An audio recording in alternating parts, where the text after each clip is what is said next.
زکوٰۃ کی اہمیت اور فضیلت۔ اسلام میں زکوٰۃ ایک اہم عبادت میں سے ہے۔ جس طرح نماز بدنی عبادت ہے، اسی طرح زکوٰۃ مالی عبادت ہے۔ زکوٰۃ کے معنی پاکیزگی کے ہیں، کیونکہ اس کی ادائیگی سے باقی مال پاکیزہ ہو جاتا ہے۔ اسلامی شریعت میں زکوٰۃ مال کے اس حصے کو کہتے ہیں جو اللہ کے حکم کے مطابق غریبوں میں تقسیم کیا جائے۔ زکوٰۃ سے انسان کو تزکیہ نفس حاصل ہوتا ہے۔ انسانوں میں مال و دولت کی محبت پائی جاتی ہے۔ اگر یہ مال و دولت کی محبت انسان میں بہت بڑھ جائے تو اس سے انسان میں بد اخلاقی کا رجحان پیدا ہو جاتا ہے۔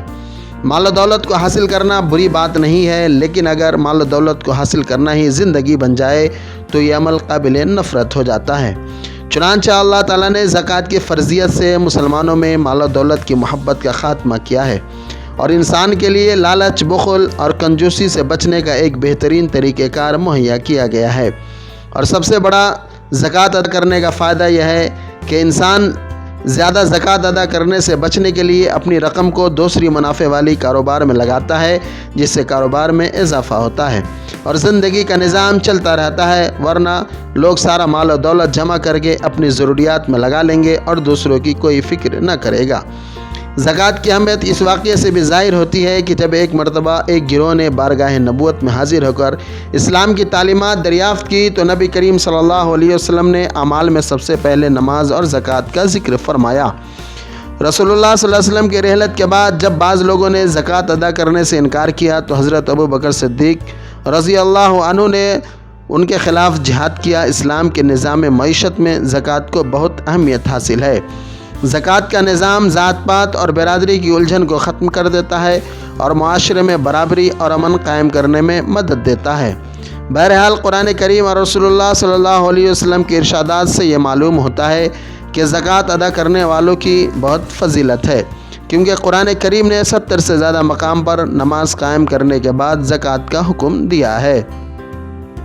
اس سے معلوم ہوتا ہے کہ دین میں ان دونوں ارکان کا مقام اور درجہ قریب قریب ایک ہی ہے۔ قرآن میں ہے جس کا مفہوم ہے نماز قائم کرو اور زکوٰۃ ادا کرو، اور حدیث میں زکوٰۃ ادا کرنے والوں کی فضیلت آئی ہے۔ جس نے اپنے مال کی زکوٰۃ ادا کر دی، بے شک اللہ تعالیٰ اس مال کا شر اس سے دور فرما دیا۔ اور دوسری حدیث میں ہے اپنے مالوں کو مضبوط کر لو زکوٰۃ دے کر، اور اپنے بیماروں کا علاج کرو خیرات سے۔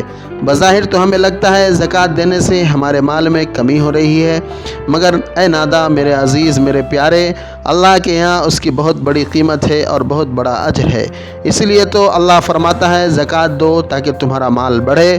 ہم جتنا اللہ کے لیے دیں گے، اللہ اس سے زیادہ ہمیں دے گا۔ اللہ ہمیں صحیح سمجھ عطا فرمائے۔ آج کے اس پہلے حصے میں ہم نے زکوٰۃ کی اہمیت اور فضیلت پر بیان کیا۔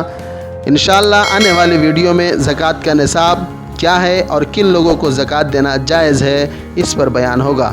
اگر آپ کو ہماری یہ کوشش پسند آئے تو لائک، شیئر اور سبسکرائب ضرور کریں۔ خدا حافظ۔